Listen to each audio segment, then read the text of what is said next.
I'm Dr. Anthony Cave, and this is my EKG. And I'm almost a little nervous here to start the video from my heart rate. Far too many of my patients feel that I'm gaslighting them when I encourage them to use their breathing to reduce their anxiety.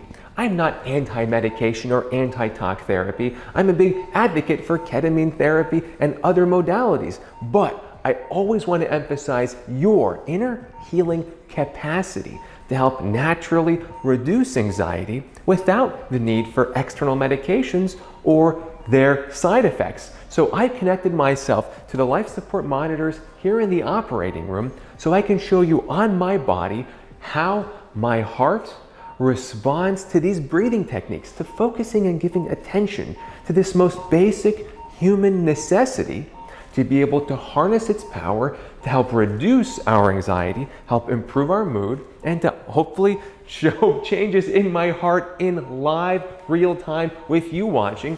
Please don't, wow, that heart rate really did shoot up. So this is the best time for me to do these breathing techniques. I'm going to cover cyclic breathing and 4-7-8 breathing, two of the most common techniques I recommend to my patients and do with them before surgery or during their ketamine treatments with me. Let's get started. The first step is to connect myself to the EKG monitor, and unfortunately I do have a little bit of hair on my chest. Ugh. White right is the mnemonic that I start with, and then smoke over fire, meaning black over red. Waiting for my EKG to show up. Now you can slowly see my EKG start to pop up on the monitor with the, oh, there it went. Oh, I flatlined, whoops. I'm back, we're good. And then I'm going to put the pulse oximeter on my finger so you can see my oxygen status and my heart activity at the same time. You can hear the tone and you can see my oxygen saturation, 96%, a heart rate in the 60s now. So let's get started with cyclic breathing. Remember that you can hear my heartbeat with every beat. I want you to specifically hear the change in my heart rate as the distance between beats increases and decreases with the breathing. How I'm going to do the cyclic breathing is inhaling through my nose, taking an extra sniff of air at the end, and then slowly exhaling for about 10 seconds through my mouth, and I'll explain how I hold my tongue position while I exhale at the end. Let's get started on 3. 1, 2, 3.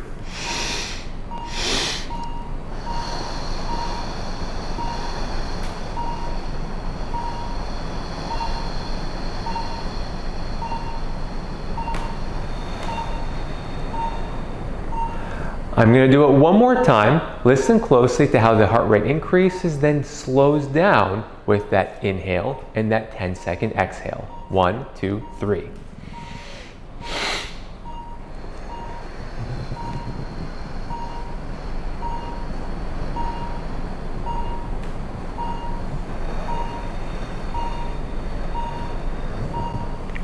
So that was about a 1-second inhalation, then another second to sniff in more air, then a 10-second exhalation, what we call cyclic breathing. Before we do the 4-7-8 breathing, just a reminder that if you're learning something new, please share with your loved ones, and remember to hit that like button and subscribe to keep up with all of my videos. And thank you to our members who support this channel and have exclusive access to behind the scenes content and get to ask me more questions on our live streams. Now let's try the 4-7-8 breathing technique, where I inhale for 4 seconds, hold it for 7, and exhale for 8.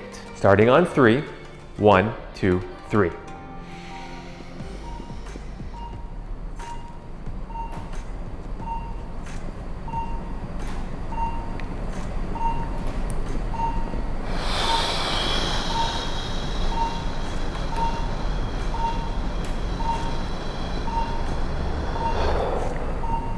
Let's try that one more time so you can appreciate just how much that heart rate changes. On 3, 1, 2, 3.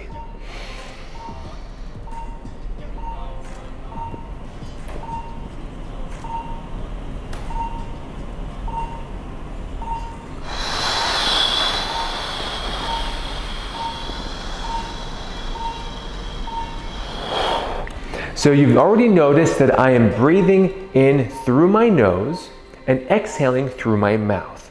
And a teacher of mine, Dr. Andrew Weil, always emphasized bringing your tongue to the top of your mouth, just behind your front teeth, to close a circuit to help slow your exhalation down as you try to breathe against your tongue, pressing up against your upper palate, or the hard part of the roof of your mouth.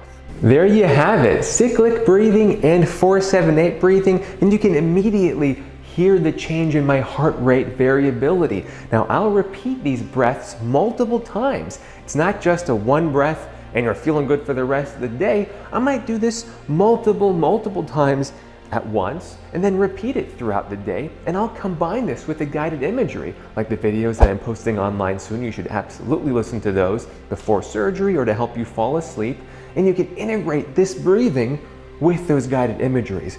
You can integrate this breathing with vagal nerve stimulation and other mindfulness-based activities to help synergize and give you the care that you ultimately deserve, because you have more power over your health than you've probably ever been told. Until next time.